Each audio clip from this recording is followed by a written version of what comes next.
O planeta Terra vem sofrendo alterações. Aquele pequeno e rudimentar ser unicelular que evoluiu e multiplicou-se até dominar tudo, embora aparenta simples, deu origem a uma cadeia no ambiente físico, químico e biológico, tornando-o adequado para organismos mais complexos por meio da seleção natural.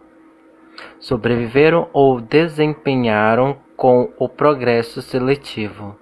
Os seres humanos são considerados como o marco do início da degradação ambiental, que ao mesmo tempo o torna apto a sobreviver em todas as regiões da Terra, sendo dotado de juízo, raciocínio e poder, porém faz dele o maior poluidor entre os seres vivos.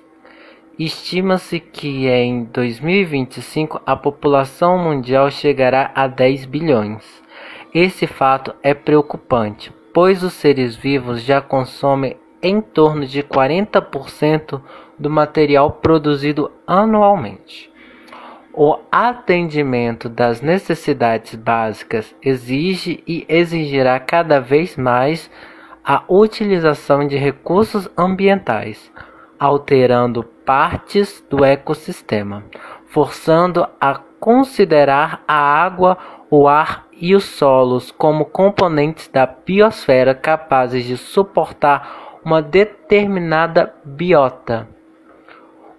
O Brasil enfrenta graves problemas referentes à preservação e vem sendo discutidos propostas de conversão e controle da degradação, medidas contidas nas ações de saneamento básico, ou seja, tratamentos de água, coleta, tratamentos dispostos finais de esgoto e resíduos sólidos, e são base para a discussão dos aspectos de educação ambiental.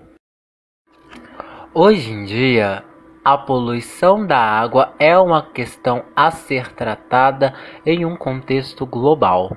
Considera-se que esta é a maior causadora de mortes e doenças pelo mundo todo, que seja responsável pela morte de cerca de 14 mil pessoas diariamente. A água é geralmente considerada poluída quando está impregnada de contaminantes antropogênicos, não podendo assim ser utilizada para nenhum fim de consumo humano, como água potável ou para banho, ou quando sofre alguma radical perca de capacidade de sustento de comunidades bióticas.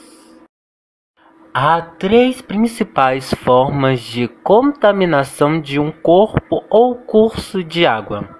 A forma química altera a composição da água e com quem está reagindo. A forma física, ao contrário da forma química, não reage com a água, porém afeta negativamente a vida daquele ecossistema. A forma biológica consiste na introdução de organismos ou micro-organismos estranhos daquele ecossistema.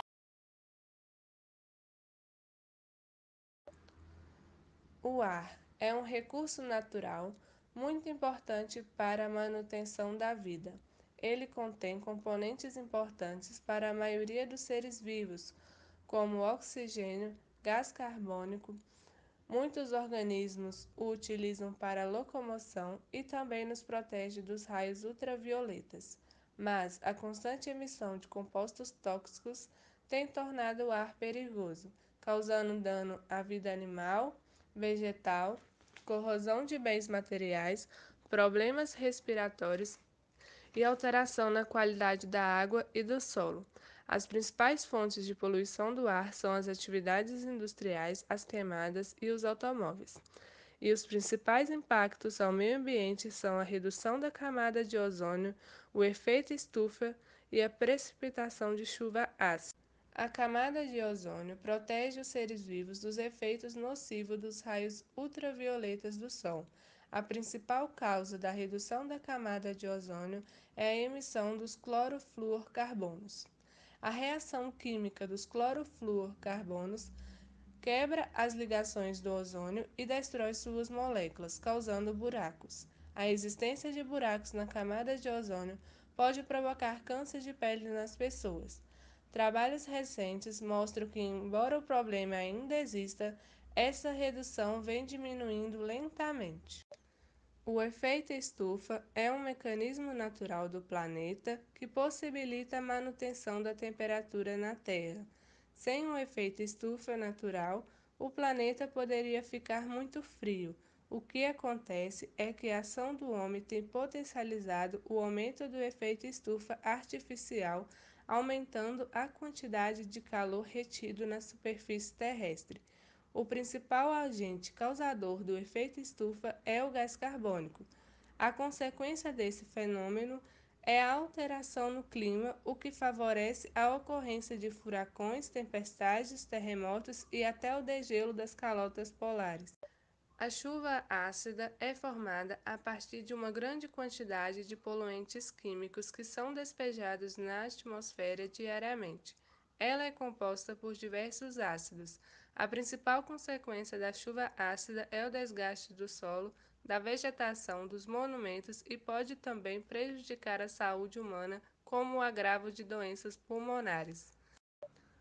O controle da poluição do ar pode ser feito através de medidas ligadas ao planejamento territorial, exigindo a mudança de local de fontes ou receptores para um local mais adequado, minimizar as emissões dos gases poluentes, controlar as queimadas, promover o reflorestamento de áreas degradadas e pode também utilizar a melhor tecnologia disponível em equipamentos antipoluição. Nós precisamos de cálcio para ter ossos e dentes fortes, e as plantas também para a divisão celular. O leite é a maior fonte de cálcio, pois veio do capim que a vaca alimenta, porque o capim absorve cálcio do solo. A maioria dos alimentos que comemos veio diretamente ou indiretamente do solo.